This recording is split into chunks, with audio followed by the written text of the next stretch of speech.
दोस्तों स्वागत है आपका आपके ही चैनल फार्मेसी नॉलेज में। आज हम रिव्यू करेंगे एपिक्साबेन ड्रग्स को, जिसे कि एलिक्विस टैबलेट के नाम से वर्ल्ड वाइड जाना जाता है। आप देख सकते हैं इस वक्त मेरे हाथ में एपिक्साबेन एलिक्विस टैबलेट है, जिसे फाइज़र कंपनी ने बनाया है। आप यहाँ देख सकते हैं। अगर हम इसके यूजेस के बारे में बात करें तो ये एक ब्लड थिनर का काम करता है, जिसका यूज हम स्ट्रोक के प्रिवेंशन में, सिम्प्टोमेटिक हार्ट फेल्योर के केस में, डीप वेन थ्रोम्बोसिस और पल्मोनरी एम्बोलिज्म में हो रहे ब्लड क्लॉटिंग के प्रिवेंशन में करते हैं। इसका प्राइस हम देखें तो आप देखेंगे कि यहाँ 1450 Indian rupees for 2 strip of 10 tablet each. आप इस वीडियो को अंत तक देखें, जिसमें हम एपिक्साबेन के मैकेनिज्म ऑफ एक्शन, कुछ important notes, toxicity and adverse effect के बारे में बताया है।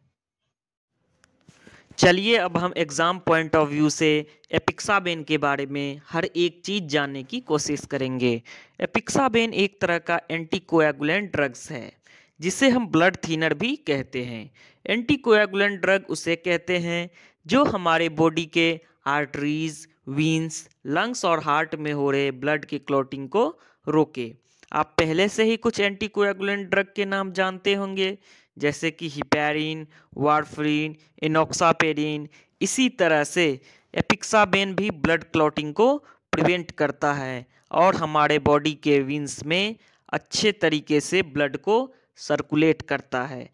एपिक्साबेन को यूनाइटेड स्टेट ऑफ अमेरिका के food and drug administration department ने 28 दिसंबर 2012 को अप्रूव्ड किया था। अब हम जानेंगे कि आप एक एंटीकोएगुलेंट ड्रग से दूसरे एंटीकोएगुलेंट ड्रग का यूज कैसे कर सकते हैं। तो हमारे पास एक एग्जाम्पल है। जब आप एपिक्साबेन से वारफरीन लेना शुरू करते हैं तो आपको कुछ दिनों तक एपिक्साबेन और वारफरीन को साथ लेना चाहिए। तब कोई रजिस्टर्ड मेडिकल प्रैक्टिशनर या डॉक्टर आपका एक ब्लड टेस्ट करेगा, जिसका नाम है इंटरनेशनल नॉर्मलाइज्ड रेशियो, जिसमें वो जानेगा कि आपका ब्लड कितने टाइम में क्लॉटिंग करता है। तब जाके वो डॉक्टर आपको बता सकता है कि आप एपिक्साबेन से वारफरीन की तरफ स्विच कर सकते हैं। अब जानेंगे हम एपिक्साबेन के कुछ इंडिकेशन और यूजेस के बारे में। उस यूजेस के बारे में जानने से पहले हम जानेंगे एपिक्साबेन के मैकेनिज्म ऑफ एक्शन के बारे में कि वो कैसे काम करता है। एपिक्साबेन सबसे पहले ब्लड क्लॉटिंग फैक्टर 10A को इनहिबिट करता है। इसके साथ ही ये ब्लड क्लॉटिंग फैक्टर 10 यानी प्रोथ्रोम्बिनेज को भी इनहिबिट करता है, जिससे कि थ्रोम्बस का फॉर्मेशन नहीं हो पाता और इसी तरीके से हमारे बॉडी में ब्लड क्लॉटिंग नहीं हो पाता। अब देखेंगे हम एपिक्साबेन के यूजेस के बारे में।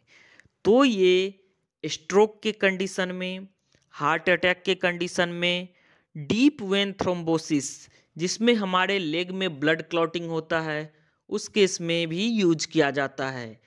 इसके साथ ही पल्मोनरी एम्बोलिज्म जिसमें लंग्स में ब्लड का क्लॉटिंग होने लगता है, उस केस में भी हम एपिक्साबेन का यूज़ करते हैं। इसके साथ ही एट्रियल फिब्रिलेशन जिसमें हार्ट बीट का जो रिदम है वो एबनॉर्मल हो जाता है, इस केस में भी हम एपिक्साबेन का यूज़ करते हैं। अगर किसी ने हाल फिलहाल में हिप या नी का जॉइंट सर्जरी करवाया है तो उस केस में भी ब्लड क्लॉटिंग के चांसेस बढ़ जाते हैं, तो इस केस में भी हम एपिक्साबेन का यूज करते हैं। अब हम जानेंगे एपिक्साबेन से रिलेटेड कुछ इम्पोर्टेंट नोट्स के बारे में।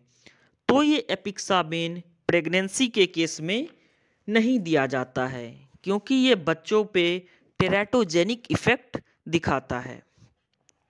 साइटोक्रोम P450, 3A4 और P glycoprotein inhibitors such as ketoconazole, ritonavir, clarithromycin के साथ एपिक्साबेन का यूज नहीं करना चाहिए, क्योंकि ये सारे ड्रग्स एपिक्साबेन की एक्टिविटी को डिक्रीज करता है, जिससे स्ट्रोक के चांसेस इंक्रीज हो जाते हैं। कुछ ऐसे एंटीकोएगुलेंट हर्ब्स एंड सप्लीमेंट होते हैं जैसे कि garlic, ginger, bilberry, danshen, piracetam, ginkgo biloba, grapefruit. इन सब का यूज एपिक्साबेन के साथ नहीं करना चाहिए। NSAID non steroidal anti inflammatory drugs like aspirin और आइबुप्रोफेन का भी यूज एपिक्साबेन के साथ नहीं करना चाहिए, क्योंकि ऐसा करने से ब्लीडिंग के चांसेस इंक्रीज हो जाते हैं। अगर आपको कहीं भी चोट लगी तो आपको आसानी से ब्लीडिंग हो सकता है। डिप्रेशन का एक हर्बल रेमेडी है सेंट जॉन वॉट्स। इसका भी यूज एपिक्साबेन के साथ नहीं करना चाहिए, क्योंकि ये मेडिकेशन के लेवल को डिक्रीज करता है। ब्रेस्ट फीडिंग के दौरान भी एपिक्साबेन का यूज नहीं करना चाहिए, क्योंकि इसके एक्टिव मेटाबोलाइट मदर मिल्क के साथ एक्सक्रीटेड होता है, जो कि बच्चों को नुकसान पहुंचाएगा।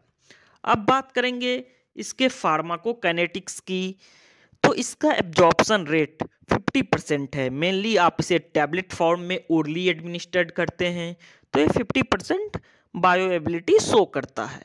हाफ लाइफ की बात करें तो इसका हाफ लाइफ 6 आवर्स है, 6 घंटे। मैक्सिमम कंसंट्रेशन की बात करें तो यानी सी मैक्स, तो ओरल एडमिनिस्ट्रेशन करने के बाद 3 से 4 घंटे बाद ये अपना बेटर रिजल्ट शो करता है। प्लाज्मा प्रोटीन बाइंडिंग की बात करें तो ह्यूमन के केस में 87% पाया जाता है, और ये हमारे बॉडी से यूरिन और फीसेस के द्वारा एक्सक्रीट आउट होता है। अब हम देखेंगे इसके कुछ एडवर्स रिएक्शन और टॉक्सिसिटी के बारे में। अगर एपिक्साबेन का यूज़ कर रहे हैं तो फुटबॉल ना खेलें या फिर शार्प इंस्ट्रूमेंट से आप बच के रहें, क्योंकि इस केस में ब्लीडिंग होने के चांसेस बढ़ जाते हैं। कुछ ऐसे ही एडवर्स रिएक्शन इसके हैं कि आप अगर लंबे समय तक इसका यूज़ करते हैं तो नोज़ ब्लीडिंग, मेंस्ट्रुअल पीरियड में काफ़ी पेन होना या काफ़ी ब्लीडिंग होना, ब्लीडिंग गम्स का होना या फिर ब्रूजिंग के चांसेस बढ़ जाते हैं। आपको हेडेक और सीजर्स के जैसे भी कुछ एडवर्स रिएक्शन देखने को मिलेंगे। कभी कभी लेग और आर्म से नंबनेस भी देखने को मिलता है।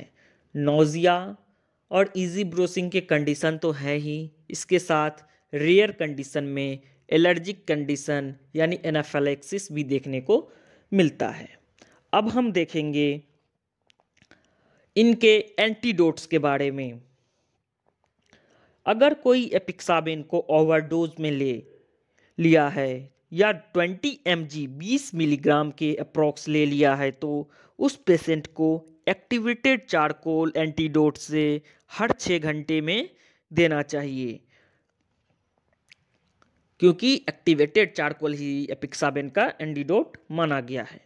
अब बात करेंगे इसके डोजेज के बारे में। तो रिकमेंडेड डोज जो है वो है 5 मिलीग्राम दिन में 2 बार, बट कभी कभी एज और वेट के हिसाब से भी एपिक्साबेन का डोज फिक्स किया जाता है।